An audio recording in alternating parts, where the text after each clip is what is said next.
Selamat datang di kanal YouTube BEM FKG UH di seri podcast kedua, di mana pada pembahasan kali ini kita mengangkat sebuah tema yang menarik, yaitu mengenai kehidupan mahasiswa. Saya selaku Ketua Umum atas nama Muhammad Arifin Rianto selaku moderator. Kemudian kita juga memanggil sebuah pemateri atau narasumber yang ahli dalam bidang ini, yaitu terkhususnya pada bidang kehidupan mahasiswa tersebut. Mungkin saya perkenalkan pemateri kita atau narasumber, yaitu Kakanda Muhammad Yusuf Akila selaku demisioner Ketua BEM periode sebelumnya, sebelum periode 2022-2023. Nah, mungkin kita sering-sering awal ini, Kak, terkait kesibukan setelah menjadi demisioner Ketua BEM. Iya. Ya. Nah, jadi sebelumnya perkenalkan kembali, saya Muhammad Yusuf Akila selaku demisioner pada periode sebelumnya, periode 2021-2022. Terkait kesibukan, ya setelah demisioner menjalani aktivitas sebagai mahasiswa profesi. Nah, tentunya melakukan pendampingan juga di lembaga, mengikuti kegiatan-kegiatan lembaga yang BEM selalu libatkan kami selaku demisioner untuk mendampingi adik-adik yang sementara sebagai pengurus organisasi. Mungkin seperti itu kurang lebih kesibukannya. Ya. Kemudian ini, Kak, kan setelah kita pasti paham betul mengenai kesibukan ketika menjabat dan setelah menjabat atau demisioner. Kira-kira menurutnya kita bagaimana tingkat kesibukannya? Apakah berbeda drastis atau sebenarnya sedikit saja perubahannya yang terjadi? Nah, sebenarnya terkait kesibukan ketika kita berada pada kepengurusan maupun di luar kepengurusan, itu bedanya di masa akademiknya. Masa akademik. Nah, kalau terkait kegiatan akademik kan di sarjana itu semua terstruktur. Nah, sedangkan kalau di masa mahasiswa profesi, program akademiknya dia tidak begitu terstruktur, sehingga mungkin lebih sibuk di masa akademik sarjana S1. Kalau terkait kegiatan organisasi, ya kurang lebih sama lah, maupun itu di sarjana maupun di profesi. Jadi ya kurang lebih sama terkait tingkat kesibukannya. Iya. Kemudian mungkin bisa kita masuk ini, Kak, ke tema yang diangkat mengenai kehidupan mahasiswa, di mana seperti yang diketahui kehidupan mahasiswa itu cakupannya luas. Kalau biasa saya katakan itu universal kehidupan mahasiswa, betul. Karena dia terlibat di masyarakat, kemudian dia terlibat juga sebenarnya ada campur tangannya mahasiswa ke pemerintahan, birokrat, mungkin hal paling kecil itu ke fakultas masing-masing. Nah, yang pertama itu kita bahas mengenai tantangan kesehatan mental di kalangan mahasiswa, mengatasi stigma dan mencari dukungan. Kan seperti yang diketahui, ini kan terkait kegiatan-kegiatan mahasiswa sekarang padat. Kalau misalnya kita berbicara FKG, betul. FKG kan kuliah dari jam 8 sampai jam 3, Kak. Seperti yang Kakak pernah alami lah pasti kan. Nah, kemudian itu bagaimana sebenarnya kita waktu mungkin yang ada pada internal organisasi mengatasi hal tersebut, mengenai padatnya kuliah, kemudian stigma-stigma terkait kegiatan, mungkin lebih ke lembaganya. Ini yang seperti itu. Yang tadi yang sesuai dengan pembahasan ini ya, kesehatan mental ya. Iya, kesehatan mental kan banyak stigma ini terkait bagaimana kehidupan lembaga yang antara setelah kuliah kita lanjut berlembaga, terkadang stigma-stigma itu hadir untuk stigma negatif dalam hal ini. Mungkin seperti itu. Ya, sebenarnya terkait stigma kan itu pandangannya orang tentang sebuah hal yang cenderung lebih ke arah negatif. Nah, kalau ditanyakan tentang bagaimana stigmanya orang-orang yang berlembaga menyelesaikan proses akademik dan berlembaga, menurut saya dikembalikan kepada perspektifnya orang masing-masing. Perspektif. Nah, cuman tugas kita sebagai orang yang terlibat langsung dalam lembaga harus meyakinkan orang-orang tersebut bahwasanya lembaga hadir bukan hanya untuk menghabiskan waktunya orang di perkuliahan, tetapi sebagai metode juga untuk meningkatkan kualitas diri. Karena profesi tak butuh kualitas diri yang sangat baik, sangat tinggi. Jadi harapannya lembaga hadir sebagai alat untuk mengasah potensi diri yang sebelumnya sudah ada, ditingkatkan kembali. Ya kurang lebih seperti itulah hadirnya lembaga. Namun stigma yang terbentuk kan orang-orang yang berlembaga biasanya tidak fokus dalam kegiatan akademik. Iya. Nah, sehingga orang-orang biasanya menghindari lembaga untuk tetap fokus. Tapi ya kurang lebih seperti itu. Makanya tugasnya kita sebagai orang-orang yang terlibat langsung dalam lembaga meyakinkan orang-orang semua terkait perannya lembaga seperti apa. Perannya lembaga mau ngapain.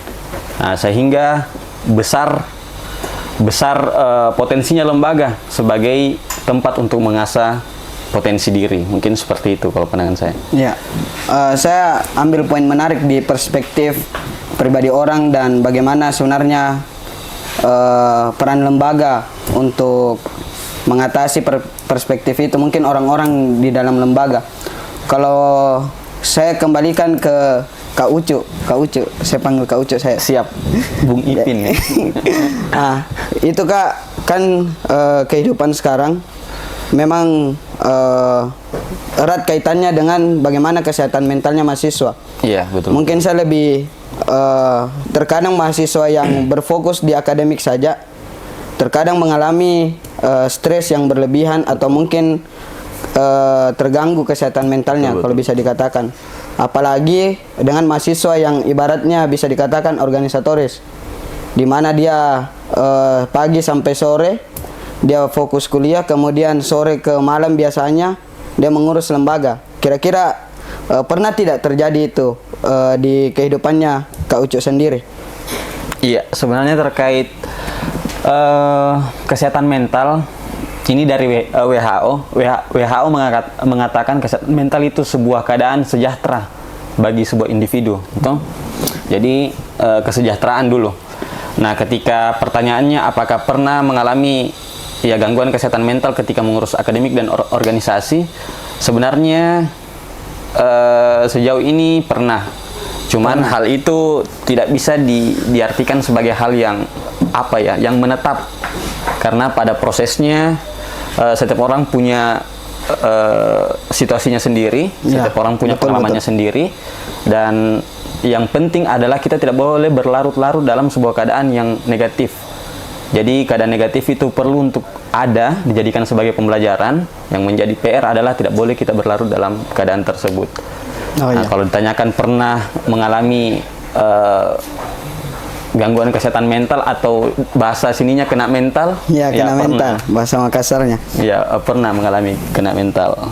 Ya, masih mengenai kalau saya bisa membahas terkait motivasi juga, dimana kalau kita lihat realitas sekarang itu terkadang mahasiswa sebagian besar mengalami demotivasi baik dari perkuliahannya ini Kak.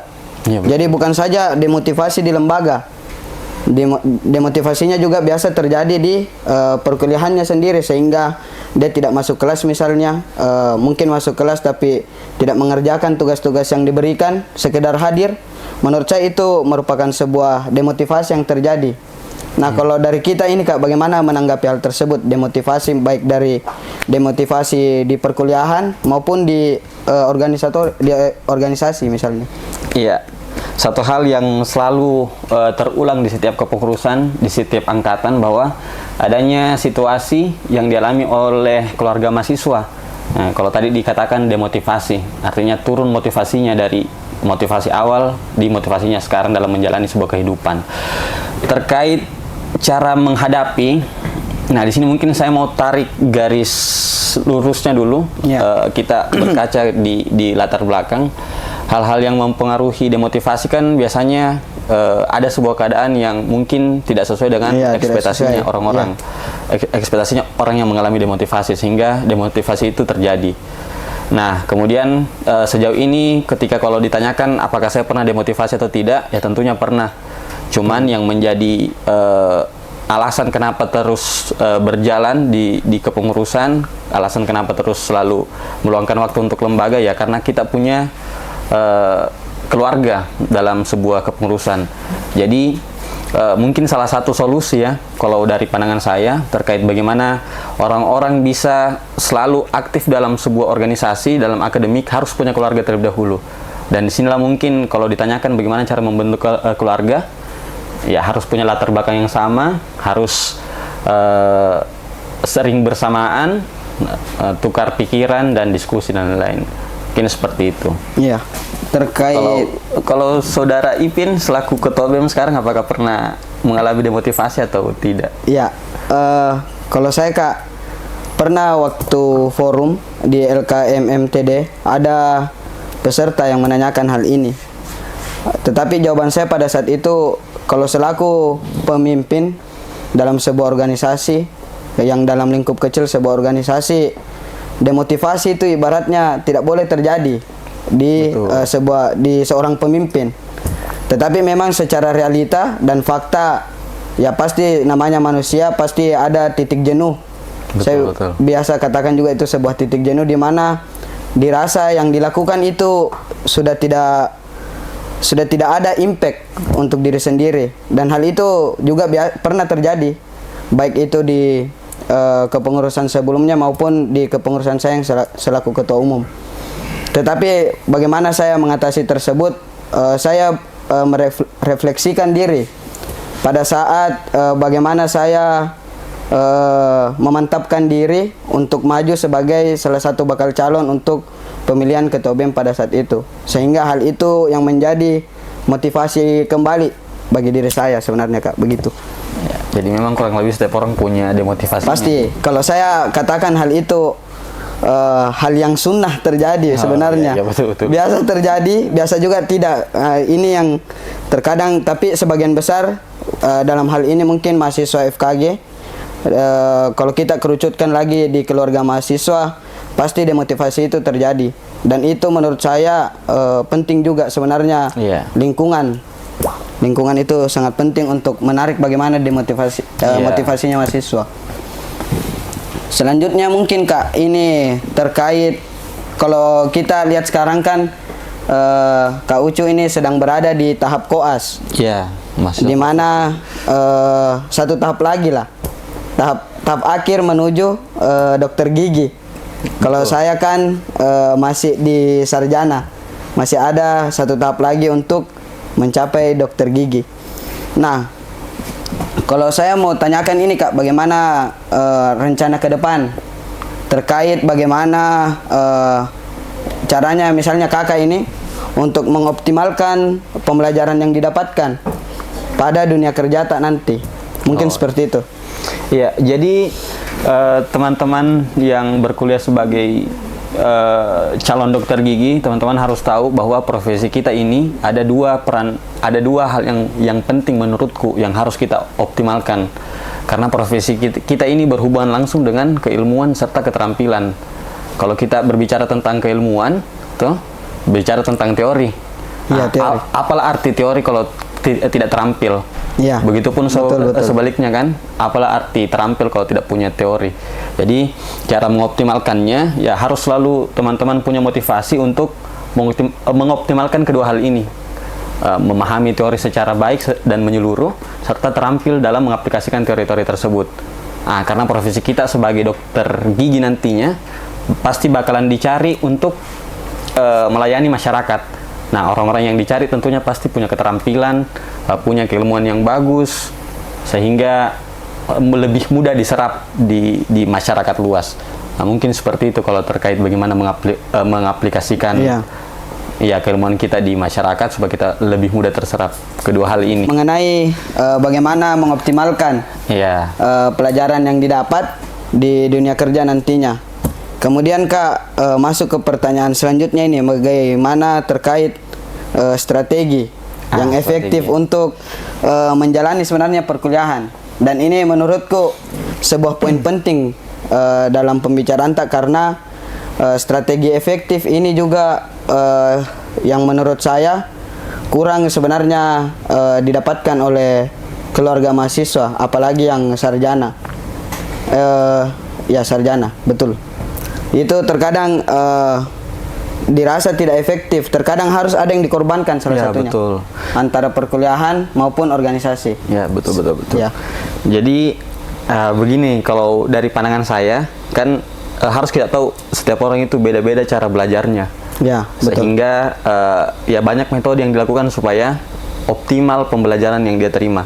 Cuman kalau teman-teman tanyakan ke saya, apalagi Bapak selaku Ketua BEM yang sangat sibuk dalam organisasi, cara mengoptimalkan pembelajaran saya itu saya selalu sempatkan belajar dimanapun dan kapanpun, entahkah itu di saat rapat organisasi, entahkah itu di saat kita ada pertemuan dengan lembaga-lembaga lain.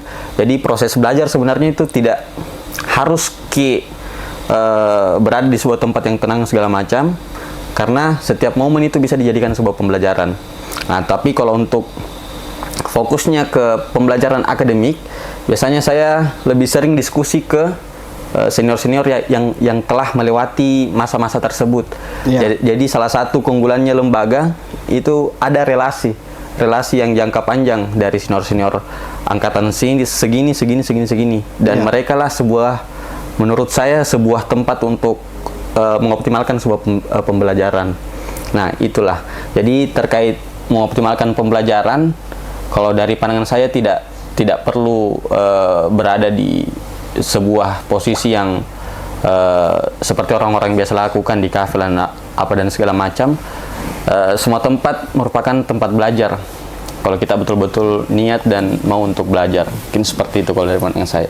Ya, jadi ada beberapa poin penting yang saya rasa cukup menarik untuk mungkin diambil pembelajaran bagi keluarga mahasiswa terkait bagaimana pembelajaran yang efektif. Dan saya rasa semoga ini apa yang disampaikan tadi bisa menjadi sebuah motivasi bagi keluarga mahasiswa untuk tetap aktif di lembaga maupun tetap menjalankan perkuliahannya seperti itu. Nah, ya, selalu ditekankan bahwasanya lembaga hadir ini sebagai alat yang dapat mengasah kemampuannya kalian, dapat meningkatkan pengetahuannya kalian di bidang akademik, dapat memahamkan kalian terkait bagaimana kultur di Fakultas Kedokteran Gigi. Itu semua yang merupakan perannya dari lembaga, sehingga citranya lembaga dalam keluarga mahasiswa itu lebih baik lagi. Jadi seperti itu. Apalagi kita selaku pengurus-pengurus lembaga pasti potensinya untuk beraktualisasi dan meningkatkan kualitas diri itu pasti lebih besar. Jadi begitulah mungkin singkatnya terkait efektifnya lembaga. Iya. Selanjutnya ini Kak, poin yang menurut saya salah satu poin inti juga di pembahasan selanjutnya ini mengenai pergerakan mahasiswa atau aktivisme mahasiswa, di mana pasti kita membahas terkait peran mahasiswa, kemudian tantangannya di era sekarang. Iya, betul. Itu mungkin bagaimana sih kalau dari Kak Ucu ini memandang terkait peran dan tantangannya mahasiswa untuk di era sekarang? Nah, sebenarnya ini terkait tantangannya mahasiswa di era sekarang kan semua era digitalisasi. Ya, betul. Jadi peningkatan tentang pemahaman tentang digitalisasi ini merupakan PR bagi mahasiswa supaya bisa juga dioptimalkan, karena orang-orang yang tertinggal dalam keadaan zaman itu bakalan tidak bisa lolos dari eliminasi alam. Nah, kita sebagai orang-orang yang mau kualitas diri kita bagus harus selalu mengikut dalam perkembangan zaman. Nah, jadi itulah mungkin terkait peran serta tantangannya. Kalau dibahas tentang aktivis ya, perannya aktivis sekarang, apalagi momen saat ini momen-momen yang krusial menurutku, Ipin, karena bakalan bertepatan dengan pemilihan calon presiden. Ya, calon presiden. Nah, jadi harapannya terkait calon-calon aktivis atau teman-teman yang aktivis di fakultasnya masing-masing, di lembaganya masing-masing, itu betul-betul punya dasar pemikiran yang bagus, kompleks, dan memang terukur, supaya argumen-argumen yang diberikan dalam pemaparan ketika ditanyakan tentang sebuah isu itu lebih jelas dan lebih terukur. Itu mungkin karena kekurangan kita sebenarnya selaku orang-orang yang mengaku aktivis itu seringkali terjun langsung dengan sebuah kegiatan-kegiatan yang sifatnya demo, Ya, demonstran. tapi ya kurang paham tentang bagaimana latar belakang dari permasalahan tersebut, kurang paham tentang isu tersebut, sehingga kesannya ya asal ikut, Ya. tidak memahami secara kompleks mengenai permasalahan tersebut. Jadi mungkin seperti itu, di aktivis seperti apa, sebagai mahasiswa yang bakalan terserap di dunia kerja juga seperti apa. Ya, terkait peran dan tantangan ini Kak, sebenarnya cukup kompleks pembahasan. Kalau saya mungkin menarik di poin kita bertepatan dengan masa pemilihan presiden Betul, 2024. Betul. Nah, di mana Kak, kan seperti yang diketahui bahwa Unhas kemarin itu mengundang salah satu bakal calon, Pak Anies. Anies Baswedan. Sebelumnya juga dilakukan di UI, kemudian setelah di UI di UGM, kemudian ketiga Unhas. Betul. Nah, bagaimana sebenarnya menurut Tak itu lingkup pembelajaran? Apakah menurut Tak itu tidak menjadi salah satu bentuk kampanye sebenarnya dari calon-calon presiden tersebut kalau datang? Betul. Jadi terkait kampanye atau tidak, ya saya harus mengatakan bahwa hal tersebut merupakan salah satu metodenya bakal calon untuk meraup suara. Jadi kalau dikatakan kampanye, ya betul kampanye. Yang menjadi PR untuk kita selaku mahasiswa yang aktif di lembaga, mahasiswa yang harapannya punya independensi dalam berpikir, itu harus disesuaikan terkait argumen dari bakal calon. Semua bakal calon harus disesuaikan terkait argumennya, mimpinya untuk Indonesia seperti apa, dan kita sesuaikan dengan realita yang terjadi. Nah, kemudian PR kita sebagai mahasiswa, jangan terjadi adanya politik praktis. Ya. Karena pada dasarnya dalam tahun-tahun pemilihan itu banyak yang melakukan politik praktis untuk mendapatkan sebuah bangku kepemimpinan atau bangku kekuasaan, sehingga harapannya sebagai mahasiswa, orang-orang yang betul-betul aktif dalam berlembaga, punya independensi dalam berpikir, punya dasar dalam berpikir, dan kemudian disesuaikan dengan argumen-argumen dari bakal calon nantinya. Apakah memang argumen dari bakal calon tersebut ini dapat menjadi arah untuk Indonesia lebih berkembang? Karena kita bakalan dipimpin sama orang-orang, jadi tentunya harus lebih aware lah, lebih perhatian terkait visinya, mimpinya bakal calon untuk Indonesia. Ya. Mungkin seperti itu sih kalau dari pandanganku. Tadi ada tanggapan Tak mengenai presiden yang datang, calon Ya, betul. calon presiden yang datang ke lingkup universitas. Jadi menurut Tak sebenarnya itu hal yang bisa-bisa saja dilakukan sebenarnya. Mungkin itu yang mau saya tanyakan. Ya, kalau terkait hal-hal yang bisa dilakukan, sebenarnya setiap bakal calon itu punya potensi untuk datang. Ya. Nah, kalau ditanyakan apakah hal tersebut kampanye atau tidak, kalau dalam undangannya sebagai kuliah umum dan segala macam, itu merupakan sebuah kuliah umum. Namun tidak dipungkiri bakalan ada sebuah kampanye di dalam sana. Ya. Yang dimana pasti isi dalam pertemuan tersebut muatan-muatan materi dan gagasan-gagasannya bakal calon untuk hadir. Sehingga menurutku ya bisa saja untuk dilakukannya kampanye meskipun tersirat maknanya. Tapi kalau untuk kita sebagai mahasiswa ya harus lebih pintar lah, lebih paham terkait gagasan-gagasan yang disampaikan apakah sejalan dan sesuai dengan kebutuhannya Indonesia yang akan datang. Ya. Seperti itu. Mungkin akan lebih seru nanti nih ke depannya kalau misalnya bakal calon yang lain juga datang, supaya kita dalam hal lingkup universitas ini menjadi kubu yang netral. Betul sekali. Tidak mendukung salah satunya. Betul. Nah, selanjutnya ini Kak, mungkin sebagai pertanyaan penutup dalam pembicaraan kita pada hari ini mengenai tantangan tersendiri dari Kak Ucu selaku narasumber pada podcast kali ini, semenjak menjadi mungkin pengurus lembaga atau sebelum menjadi pengurus lembaga. Iya. Jadi kalau tantangannya banyak sekali, cuman yang paling menantang itu di awal kepengurusan nih, Pin. Ini kan temanya kita juga membahas tentang mental, mental health. Iya. Jadi yang tadi saya sempat sampaikan, saya apakah pernah kena mental? Tidak, jawabannya pernah.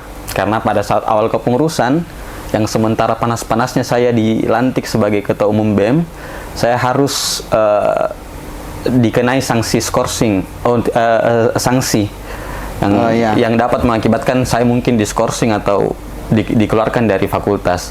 Itu yang menjadi tantangan paling berat, dan akibat hal tersebut kesehatan mental saya terganggu. Dapat mempengaruhi proses perkuliahan, proses sosial saya ke teman-teman saya, proses hubungan saya dengan teman-teman kepengurusan karena hal tersebut. Namun hal itulah yang mungkin saat ini saya pahami bahwa hal tersebut yang membentuk sebuah karakternya orang-orang. Karena tidak semua orang pernah lalui masa-masa yang seperti saya lalui. Mungkin Ipin juga punya masa-masa yang berat yang tidak mungkin orang pernah juga lalui, sehingga masa tersebut saya jadikan sebuah pembelajaran dan saya jadikan motivasi. Dampaknya menurut saya sampai saat ini hal-hal yang seperti itu sudah saya anggap normal, karena pada prinsipnya ketika kamu lakukan sebuah hal yang baik, pasti outputnya bakalan baik. Jadi seperti itulah mungkin. Ibaratnya ada hidayah di balik kejadian tersebut. Ada hidayah. Dan alhamdulillah hal-hal tersebut yang membuat kita lebih dekat dengan orang-orang yang ada di lingkungan kampus. Seperti itu mungkin. Mungkin di sini saya notice Kak, di salah satu argumenta yang mengatakan bahwa dari permasalahan tersebut kita jadikan sebagai, ibaratnya bisa dikatakan ini sebagai batu loncatan untuk membentuk karakter. Betul. Karena yang poin pertama saya sampaikan, setiap orang itu punya masanya sendiri. Yang kedua, tiap orang punya tantangannya sendiri. Kemudian yang menjadi upaya saya dalam mengatasi permasalahan yang mental, yang masalah mental saat itu, yakni terus berjalan. Saya selalu berprinsip, ini pesan orang tua saya juga kepada saya, bahwa ketika kamu lakukan hal yang baik, pasti outputnya bakalan baik. Jadi seperti itulah. Jadi terkait permasalahan yang paling menantang mungkin saat itu, karena pada dasarnya saya melakukan sebuah agenda yang sesuai dengan aturan-aturan organisasi, tidak melanggar untuk aturan-aturan di tingkat fakultas maupun di universitas. Namun saya hampir dikenai sanksi skorsing sampai mau dikeluarkan.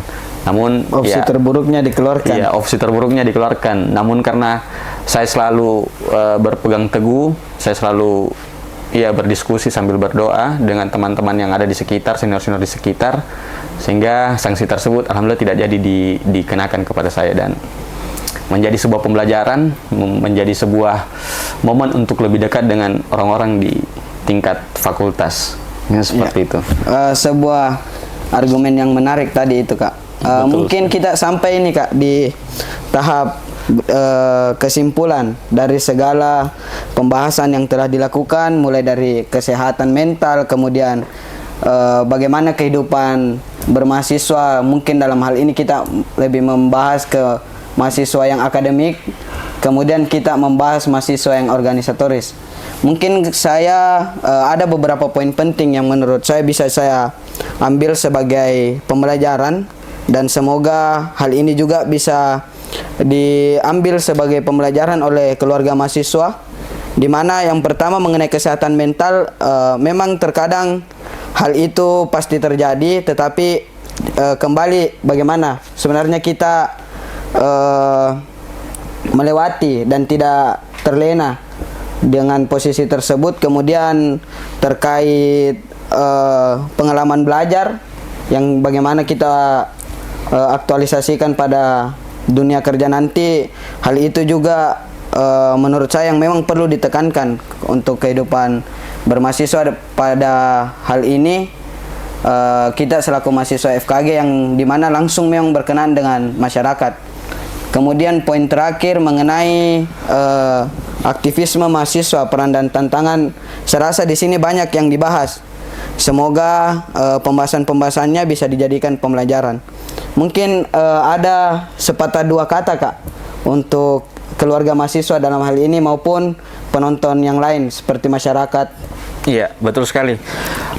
Mungkin ini untuk closing statement saya Ya. terkait hidup sebagai seorang mahasiswa itu tidak dapat diulang di masa yang akan datang.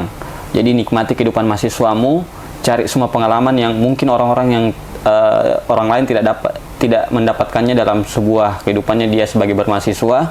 Temukan potensimu, tingkatkan kualitasmu, dan jadikan lembaga sebagai alat untuk memenuhi semua. Ya. Mungkin seperti itu. Sebuah closing statement yang menarik. Mungkin sebagai penutup, saya ucapkan sebelumnya terima kasih banyak Kak Ya, terima atas kasih sudah diundang. kesediaannya untuk menjadi narasumber pada kegiatan podcast kali ini. Dan saya juga ingin menyampaikan bahwa menjadi mahasiswa tidak saja menjadi seorang yang ibarat kata sebagai pendidik ataupun yang dibahas hanya belajar kuliah maupun pulang, tetapi menjadi mahasiswa merupakan sebuah tantangan dan menjadi mahasiswa sebuah tanggung jawab yang besar. Mungkin demikian podcast kali ini Kak. Siap. Saya izin menutup. Demikian. Wassalamualaikum warahmatullahi wabarakatuh. Hidup mahasiswa. Hidup mahasiswa.